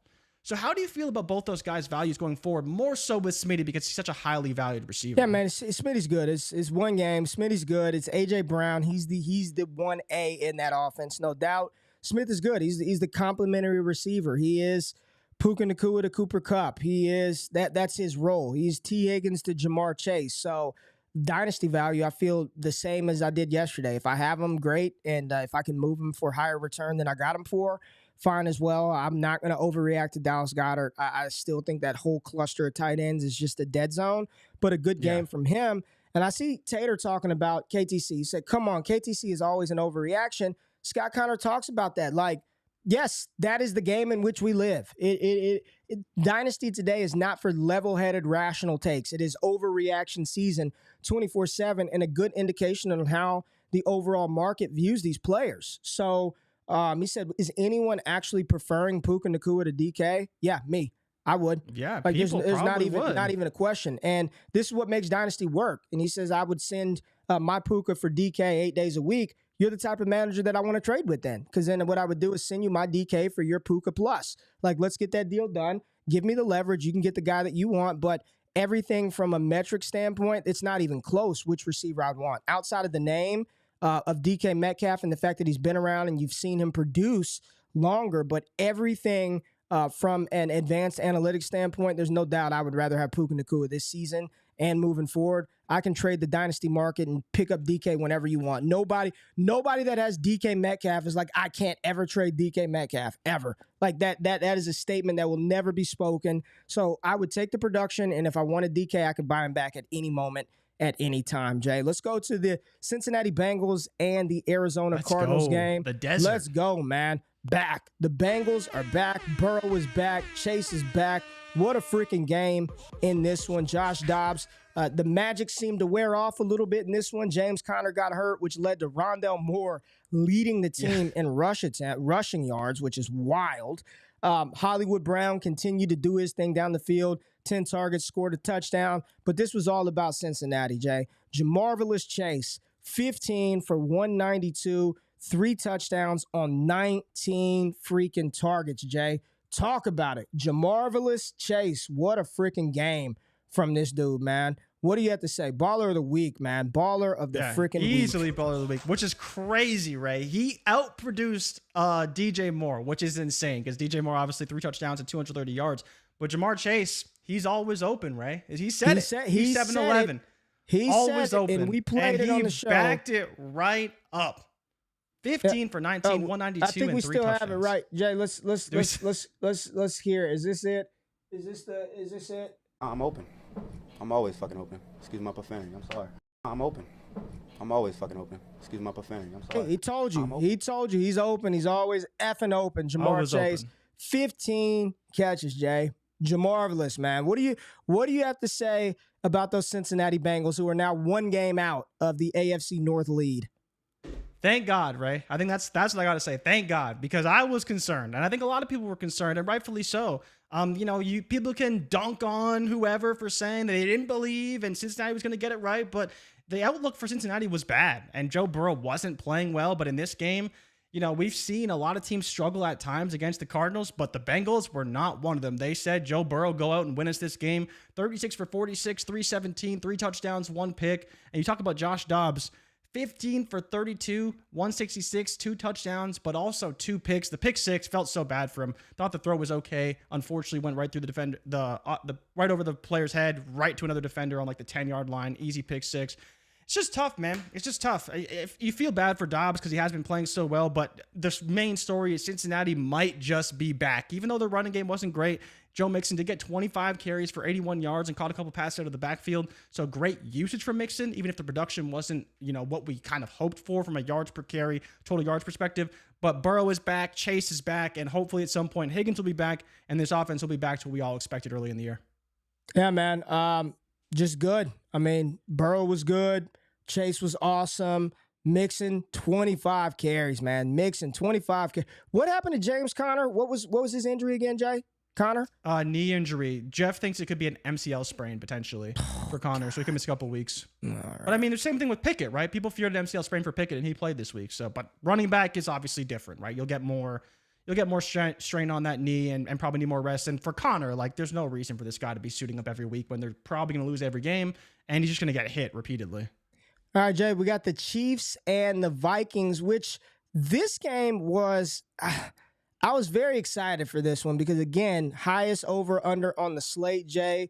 Thought we were going to see just a scoring frenzy in this one. And it was weird because you just look at Kirk Cousins, right? He threw the ball 47 times, 284 yards, 2 touchdowns. But then you look at the receivers, and it was just spread out everywhere. 64 for Addison, 51 for Hawk, 49 for Osborne, 43 for Brandon Powell. Justin Jefferson, only 6 targets, 28 yards. Then Madison had 20. Oliver had 15. Johnny Munt caught a pass. I mean, it was just spread out and distributed everywhere. So it felt like nothing really happened. And I mean, from Jefferson's standpoint, nothing did happen. But anything to take away? I mean, they didn't run the ball well. No. Madison didn't do anything. Akers didn't. Any takeaways from this Vikings team?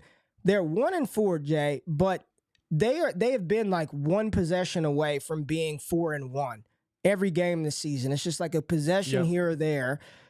There are reports and rumors that Justin Jefferson was offered a monster contract, didn't sign it. He wants to know what's going to happen with the quarterback situation moving forward before he signs long term. Any concerns about Jets not being around in Minnesota? And then from the Kansas City side of the ball, I mean, ho-hum, Mahomes, another 282 touchdowns. Pacheco scored. Kelsey had a bunch of yards. Rashee Rice, another touchdown. And Sky Moore, officially, can we move on from Sky Moore, please? Can we stop with that? Can we stop? I mean, Ray, we talked about it on Friday, right? Like, Sky Moore was never really a guy we were super in on last season, especially coming into this year. We were optimistic, right? Maybe he could be a thing. Rashee Rice took his job early, like very early in the season, in the offseason, and clearly, even week 1, you saw it. Rashee Rice was playing much better than Sky Moore was. Kelsey was great. Biggest takeaway for me really is Addison. You know, I talked about I wanted to see a bounce back from Addison. I thought it could come this week, and he was great, right? And, you know, you talk about Jefferson, potential injury, maybe him just not wanting to play on a 1-4 Vikings team when he's hurt. Addison is obviously going to eat if that happens. You know, he didn't catch a pass since mid-second quarter, I believe is the number there. He didn't catch a pass since then. They tried to get him a screenplay. Kirk overthrew it. He was facing a ton of pressure. It was awful from the Vikings, just absolutely terrible. But I think going forward, you'll see a lot of Addison, maybe even an expanded role. You know, concerns about Jefferson long-term, of course not. Whether he's on the Vikings or another team, I think he's going to get the ball. I think we all can accept, though, that the Vikings is in a pretty damn good situation for any receiver. So it almost makes me want to buy Addison even more, because if there is any concerns of Jefferson not being there, that would obviously vault Addison into that number 1 role, at which point it'd be very fruitful for him. But Hawkinson, I think, is the other guy that I am having questions about now, right? Because, you know, we talked about Laporta being tight end 1 in Dynasty. How would you feel about Hawkinson with another quarterback? Because we know that already Kirk likes to target him. But if there's another quarterback in the building, does Hawkinson still return that top 3, top 5 tight end that we've been pegging him as for basically the past 6 months? I don't know. I have no idea. I'm not about to try to predict how a tight end is going to thrive with a quarterback that we don't even know could or could not be there. He got paid to be a top tight end, so I'm not really worried about Hawkinson. 5 for 51 is fine. It's not great, but in this tight end landscape, it's fine. And I see some people talk about Madison. Drew's in the building. Drew Sorensen Music said, Madison gets it done weekly. Not great, but his floor is high. You got to be talking about Billy Madison, right? Not Alexander Madison, because the floor was quite literally the basement this week. And he scored a touchdown and catching the ball. But other than that, I mean, he hasn't looked impressive at all. And Cam Akers does continue to see some more run. I mean, I'm not really in on Madison at all. I think he's just a body out there running around until they can find somebody better. But yeah, from the Kansas City side, another win for the Chiefs, 4-1. Game was just kind of meh. It was just kind of meh to me, in my opinion. Yeah. It felt just weird because the ball was distributed everywhere on Minnesota side so much. Kelsey, monster game with the touchdown, coming back from the injury, 67 yards on 10 receptions. Great job. Final game we're going to talk about was the Sean Payton revenge game, man. I meant the Jets' revenge on Sean Payton. Hackett's revenge, yeah. Yeah, the Hackett revenge, the hack attack, man. Zach Wilson reverted back to being Zach Wilson. One interception, sacked 4 times, a litany of missed throws, but it didn't matter because Brees Lightning was back, man. Brees Hall smashed, absolutely crushed this game. I believe I had him as a top 5. Yeah, I think he was RB5 on the week for me in my weekly rankings. Should have had him a little bit higher, but 177, 1 touchdown, and he caught the ball 3 times. Offensively, nobody really did anything in the receiving game. Garrett Wilson got the lion's share of the targets with 7, but couldn't convert to do much. Tyler Conklin got involved in the action. And Jaleel McLaughlin, every time you look up, it's number 38 running far, 38 doing this, 38, you know what I'm saying? Got a touchdown in the receiving game. Samaje Perine did nothing on the ground, but led the team in receiving yards. Cortland Sutton busted. I had over 3.5 receptions for him, did absolutely nothing in that game. And Jerry Jeudy, 6 for 50, a lot of trade rumors swirling around Jerry Jeudy. Russell Wilson, 2 touchdowns, sacked 4 times, but you watch the game, I mean, he's about all they got, Jay. He's about all they have. It's Russ or bust at this point for the Denver Broncos, who fall to 1-4. Any big fantasy takeaways from this matchup?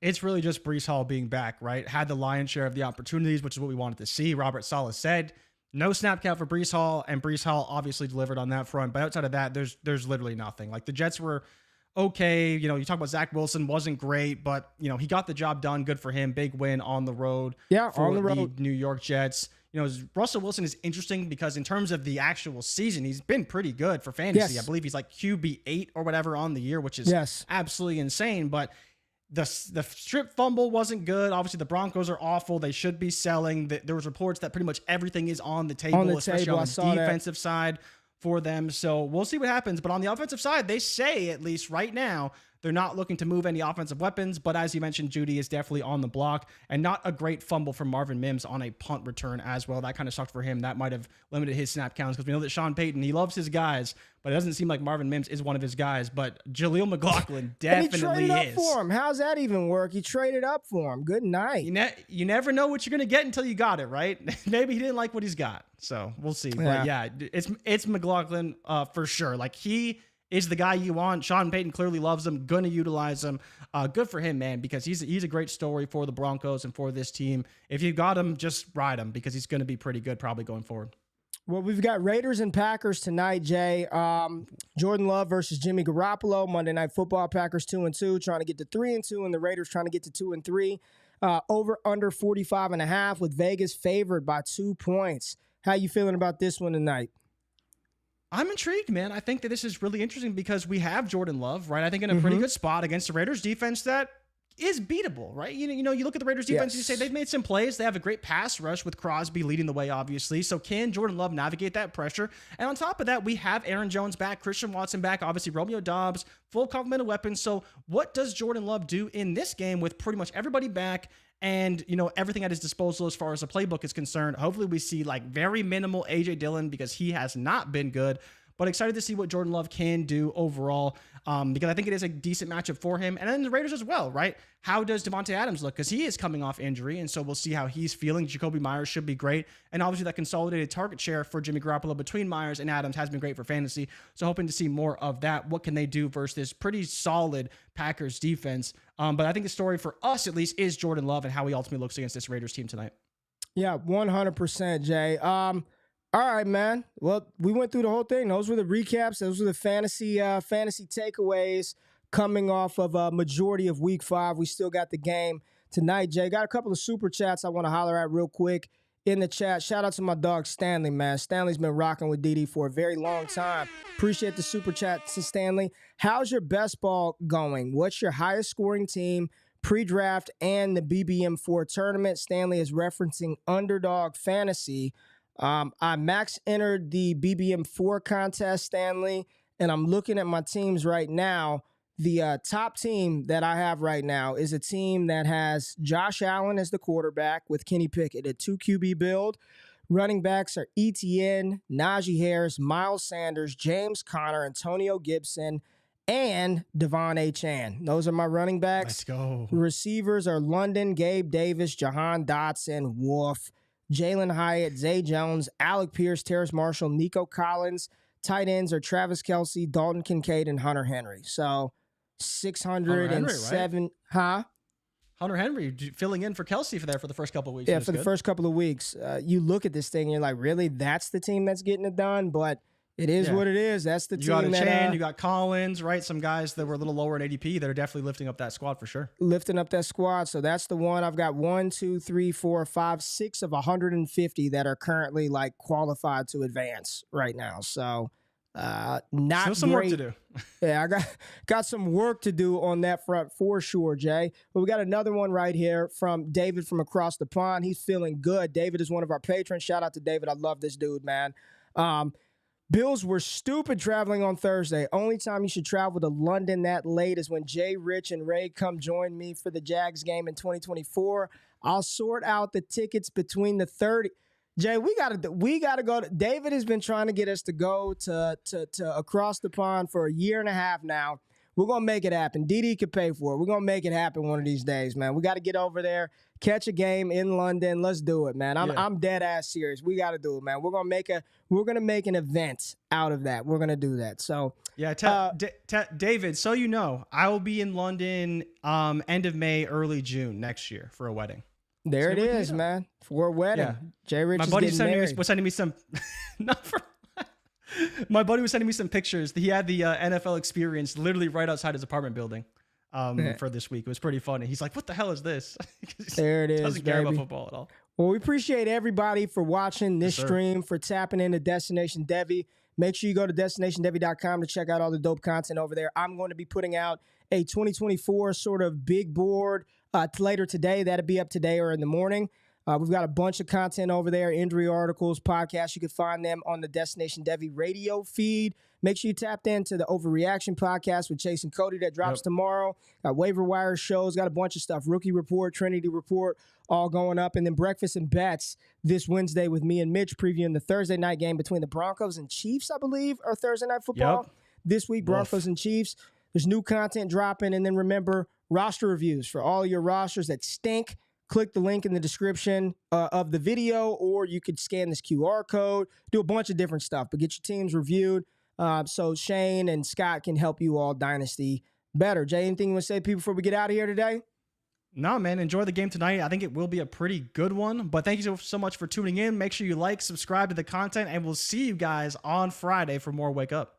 Appreciate y'all. We love y'all. We out. Peace.